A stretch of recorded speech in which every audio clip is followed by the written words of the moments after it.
সমান সমান করে দেন। আমরা কি গাড়াল কি কর ওই পাশের থেকে ওই লোক একটু হাইরে উল্টা পিছিয়ে দেখা যায় না বাড়ালের উল্টা পিঠে কি রামদা একটা রামদা উল্টা পিঠে কি তেরা বেটা।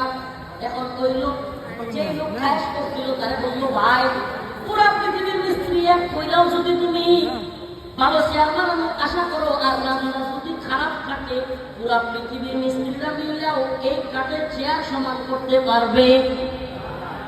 আরে এরশাদ চাচা গেল, বেগম জিয়াও গেল, শেখ হাসিনাও গেল, ডক্টর মোহাম্মদ ইউনূস আইল, চেয়ারের তো কতই বদল হইল।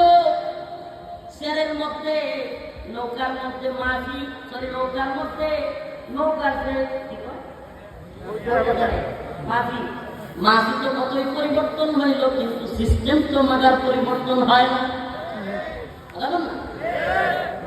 এই যে এত বদল হইল কিন্তু পরিবর্তন তো হয় না। আসলে সমস্যা হইল রামদার। সমস্যা কিসের? সমস্যা হইল রামদার। যতই মাঝি পরিবর্তন করেন, মিস্ত্রি পরিবর্তন করেন, রাষ্ট্রের মধ্যে পরিবর্তন আসবে না।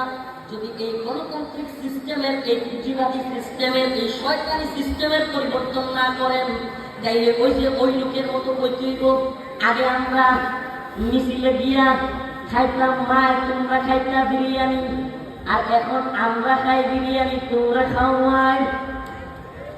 শুনেন না ভিডিওটা? আগে তোমরা খাইতাম মায়, এখন তোমরা আমরা খাই খিচুড়ি তোমরা খাও মায়। এইভাবে চলতে থাকবে, এমন আইসা যাবে যার যেদিন ভালো সে জুলুম করবে, সাদাবাজি করবে, টেন্ডারবাজি করবে। আমার বলেন না সাদাবাজি, টেন্ডারবাজি, দুর্নীতি, লুটপাট, ঘুষ, খুন, কোনো কিছুর পরিবর্তন হয়েছে? শুনতেছেন না? কোন একটা কিছুর কি পরিবর্তন হয়েছে? কেন হয় নাই? নিজাম তো মানুষ একটাই রয়ে গেছে। ডক্টর ইউনূস আসুক আর যে আসুক, নিজাম সিস্টেম তো ওইটাই রয়ে গেছে। কিন্তু যদি সিস্টেম আল্লাহর আসে,